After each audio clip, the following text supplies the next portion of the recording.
In this video, I'm with the lovely Sophia from Sophia the Herbalist. We're talking all things pregnancy, herbs, good food, and maintaining a healthy pregnancy. For those of you new to my content, my name is Rosemary. I'm a medical herbalist and midwife. I have a special focus on periods, reproductive health, and maintaining a healthy pregnancy and having a holistic birth. What about you, Sophia? So my name is Sophia. I'm also a herbalist. And my interest lies in natural living. I specialise in endobiogenic medicine, which is fascinating. It's all about hormones and the nervous system. And yeah, I'm pregnant, so we're just gonna have a little chat today about this pregnancy journey and knowing Rosemary and seeing her go through this midwifery course has just been amazing. I'm glad that she can, just to have her in this pregnancy, basically. It's been amazing. So yeah, that's what we're going to do today. Thank you. It's been wonderful having that. And literally, as I was graduating, as I was literally finishing my course, that's when you told me you were pregnant. Yeah. I was like, I have a personal project. Yeah. Real life example. Exactly. Yeah. So no, it's been amazing. So let's get straight into it. We'll try and keep, because I know we can talk for ages. Yeah. Overall, how's your pregnancy journey been? So it's been good. Overall, Yeah. I mean, I'll talk about the first trimester. But overall, it's been lovely. It's been an amazing experience. I've enjoyed it. Nice. And I'm just, I feel very blessed. Aww. But the first 3 months, it was kind of 3 to 4 months, to be honest. Yeah. It made me question pregnancy. It made me question I don't want to do this again, especially when you're in the moment of throwing up. So I had quite a bit of sickness during the first trimester, and I'm not a person that likes to vomit. I have a voice on it. It's not anyone's favourite. Yeah. No, when I say what's your favourite hobby as well? Sometimes I like to vomit on the weekends. No, not like that. But I really am opposed to it. I get scared of it. And before getting pregnant, I could count, on one hand how many times in my life I've thrown up, because I don't like it at all. Yeah, it is a lot. And it takes energy to vomit. Energy, and while it's happening, it's energy, and not just throwing up, but the process, the nausea. I hate that feeling, because it's just, you're on edge. You don't know what's going to happen at any point. Yeah. So going through it was just awful. I was like, what is this? And how long is it going to last? Not knowing, how long it's going to last. Some people have it throughout pregnancy, and I'm like, this can't go on for that long. Yeah. And at the time, it was summer. It was that hot summer that we just had. So it was the heat, plus it was get it away.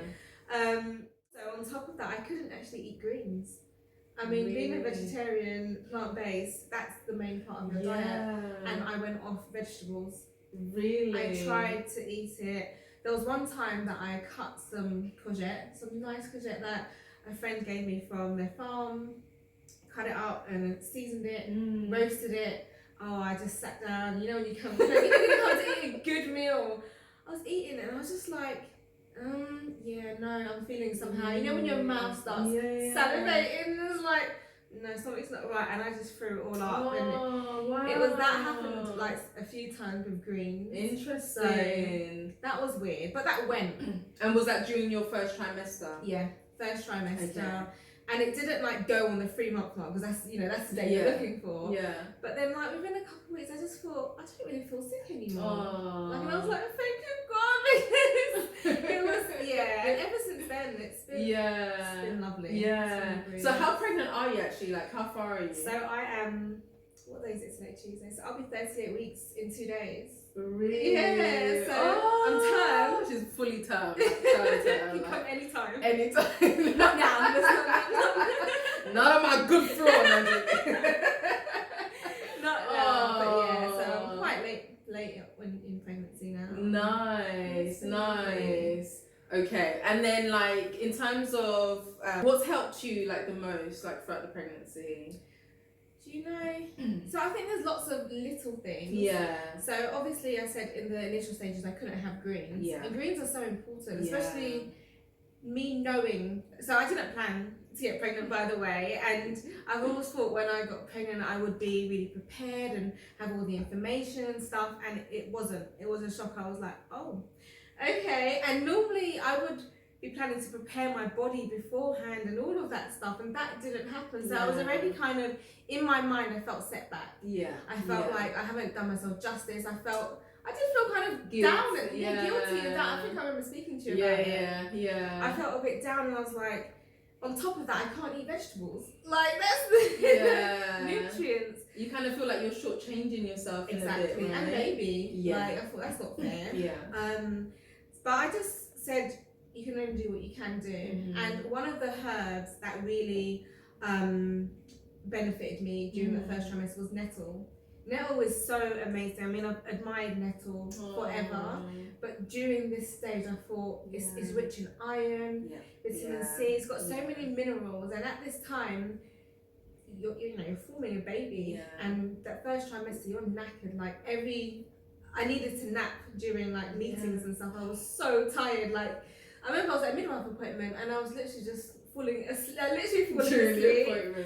So the nettle, I know it helped a lot, just in terms of maintaining energy, maintaining the iron that I needed, and things like that. So that was one thing that really helped me throughout the pregnancy, and I still drink it now. Exactly. I mean, you've been drinking all day. Exactly. I think we've done like 6 tea bags of nettle so far. I have. Nettle's a great one, guys. So it's a great what we call a nutritive. It's a nutritive herb. So it's got an abundance of nutrition, minerals, vitamins, and it's one of those ones where you can use throughout all trimesters, isn't it? So a lot of herbs are safe during pregnancy, but there are many that you just stay clear of, especially during the first trimester. So your uterine tonics, for example, things like your raspberry leaves, your motherwort, these are great, reproductive uterine tonics, but it's better towards the later stages of pregnancy, sort of, your third trimester, where your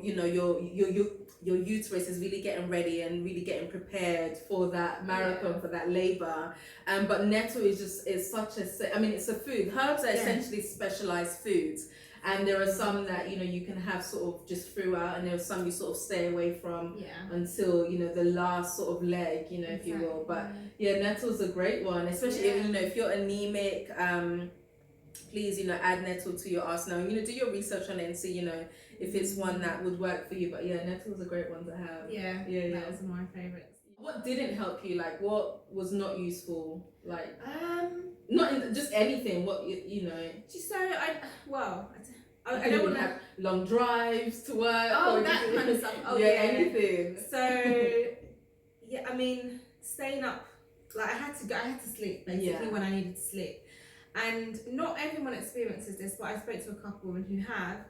And from the get-go, from the beginning of my pregnancy, my sleep has just been really bad. Like especially in the initial stages, I was waking up at like 1 o'clock, 3 o'clock, and it would be hard to get back to sleep. So, coupled with already being tired, and then not really sleeping throughout the night, I had to get those naps during the day. So if I had like a long day and I'm out or somewhere for work, that wasn't helpful because I wasn't getting enough sleep at night.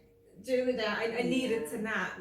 Long drives, definitely, because one, you can start feeling nauseous. And then two, you get extra tired. And when I say I've never felt tired like this in my life, it was like something was taking, like someone just put you to sleep. Like you didn't choose to go to sleep, and I was like, oh, okay, this is new.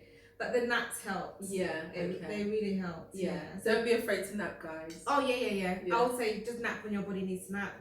Because your body's trying to do something, and it's like you can't. That's what that was gonna say. You can't be the person that you have been before pregnancy, and that's what I try to do. You try to maintain top form and do all the things. No.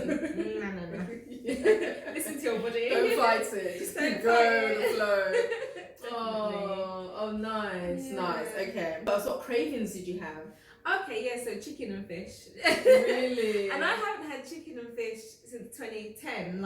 Wow. That was, I've been, plant-based, and so to crave it, I mean, I've never thought chicken and fish was horrible. So it's, it's nice, but to crave it that intensely, I was like, what is this? I had that craving, and also chili.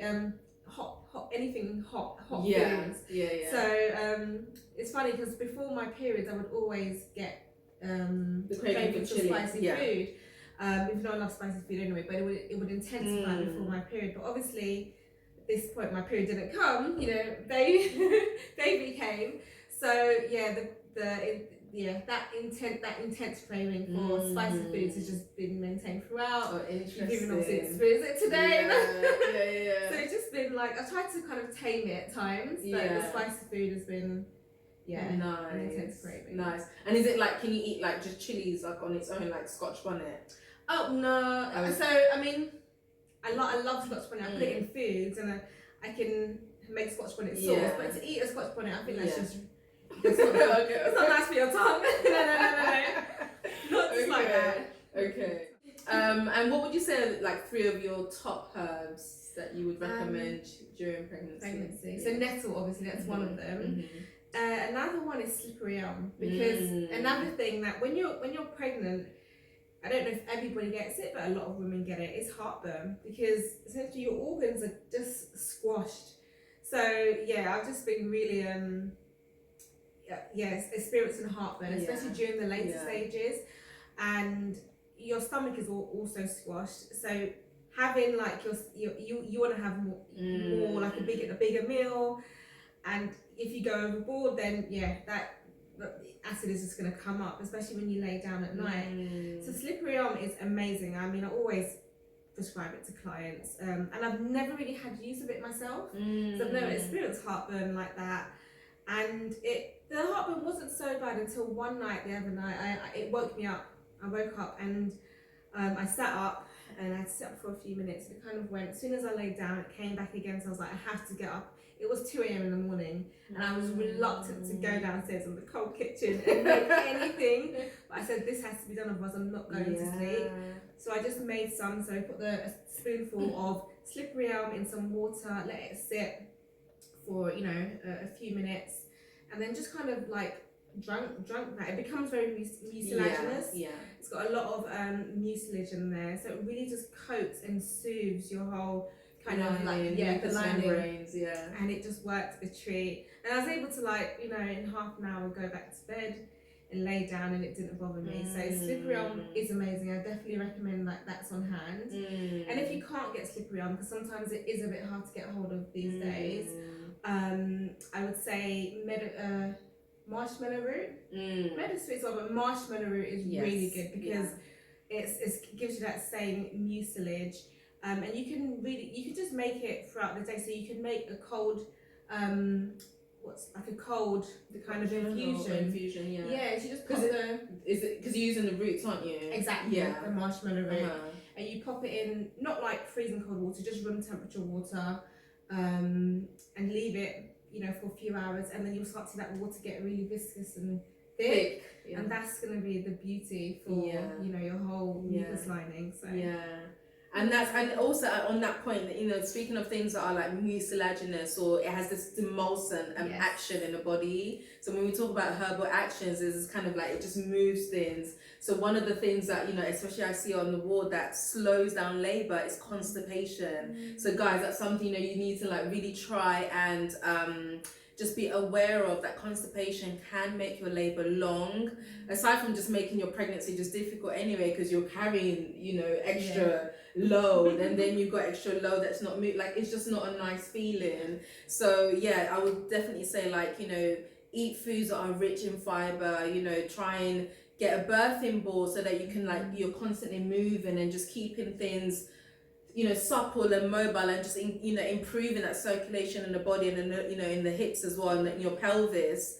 But constipation is one that you just don't want to avoid. Like I see women on the ward who they haven't had a bowel movement in 9 days prior to giving birth, and that most definitely has an effect, because if you think about, you've got all this matter that is stuck there, and you've essentially got baby's head. Where's my dog? I'll give you an example. You've got baby's head trying to sort of get down. So you've got you're the head trying to go down, but then you've got like bowel movement, you know, that's like there. Sometimes you have what's called like a deflexed head, where it can't really get into position to sort of really get down the pelvis and like travel down properly. So it's just something to be mindful of, you know, doing just gentle exercises, you know, doing what you can comfortably manage. But yeah, constipation like really can mess things up. So you want to I did experience that. Yeah. For like a short time I experienced it. I was like, this is not nice. Yeah. And water was one of the things that helped. Yeah, helped. Yeah. I realised I wasn't getting enough water. Exactly. And it's so easy to become dehydrated. Exactly. So making sure you're getting, and you need more water than you would otherwise if you weren't pregnant. That's what I found out as well. No, that makes sense. And sometimes the dehydration can also lead to like higher heart rate, because you have to, it's almost like, you know, your blood just getting a bit thicker, so it's harder to sort of pump, you know, around, so the heart system has to work a lot harder. It's like trying to push through mud, whereas if you're well hydrated, things flow a lot quicker. Your cardiac output doesn't have to be as like intense just to pump blood around. So that's something to be mindful of. Foods that have helped you before we wrap up. So foods. So again, like you mentioned, fibrous foods, especially when I was able to eat greens again, that really helped. Energy and everything. And I think, you know, when you get this, there's this kind of notion that when you're pregnant you're going to eat lots, like pregnant women also not eating lots, or eating for two. But I found like it's not true. You can't eat for two, like two adults, because like if you're eating for adult and a baby, I mean babies eat like their tummies are like tiny, right? So and your stomach is really just squashed, so I couldn't even eat full meals.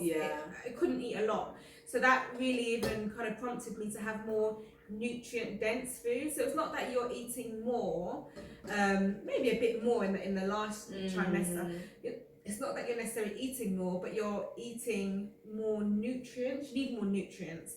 So as well as like your nettles, and I was taking some natural, you know, prenatals, just eating nutrient dense foods. So slippery elm was one of them, because that stuff is so easy to make at home. So slippery elm gel. Slippery elm? Did I say slippery elm? No, sea moss. Sea moss. Yeah, sea moss is a great food to have. But slippery elm is great as well, because on that point, and like especially like back in the day, you know, slippery elm is almost like you're making not porridge, but like a simpler version of porridge, and it was great for those who were like recovering or convalescing. You'd been sick for a while. It was easy to consume, easy on the gut. You know, it was just easy to sort of like rebuild. You know, guts bacteria. You know, so it's a great probiotic. Exactly. So eat slippery elm as well. But if you can get hold of it sustainably, exactly, sustainably. But the sea moss. That's really been helpful when I've been bothered to make it. But when I do make it, just pop it in the fridge and just add it to smoothies. If I wasn't feeling like I could have a big meal, you just pop it. You can have a spoonful of it, or pop it in your smoothie or your oats, your breakfast. So that was one of the foods that was really good for me. Perfect. And helpful. Also dates. So dates are not my favourite food at all. I don't love them. I do buy them in the house because they're great in smoothies and they help sweeten. So I guess that's one of the ways I have been having it in smoothies. But I try to eat them a bit more, because smoothies you only put like one or two, and that's for the day, and then you even finish the smoothie, all of that stuff. But I've been trying to eat the dates because they're so nutritious, and especially towards the later stages of pregnancy, dates have been actually shown to help with the labour process. And I've read so much good things about dates. I can't not eat them, or I feel guilty when I don't eat them. So I've been trying to find ways to make them more palatable. Some people just love them, they're like sweets, but they are very sweet. So what I do, and because it's sweet, I like to balance it with some fats. So I normally open it, put some nut butter in there, pop a walnut or a nut in, and then maybe drizzle a little bit of chocolate over if you're feeling fancy. And just make it into a snack, something that's palatable, because they're amazing foods, good nutrients. And actually, I remember in my first trimester, I was craving mangoes. Do you remember I was craving mangoes? And I spoke to Rosemary. She was like, eat as many mangoes as you can. I was eating loads, and I'm not really a fruit person. So I was like, all this fruit, like I needed fruit.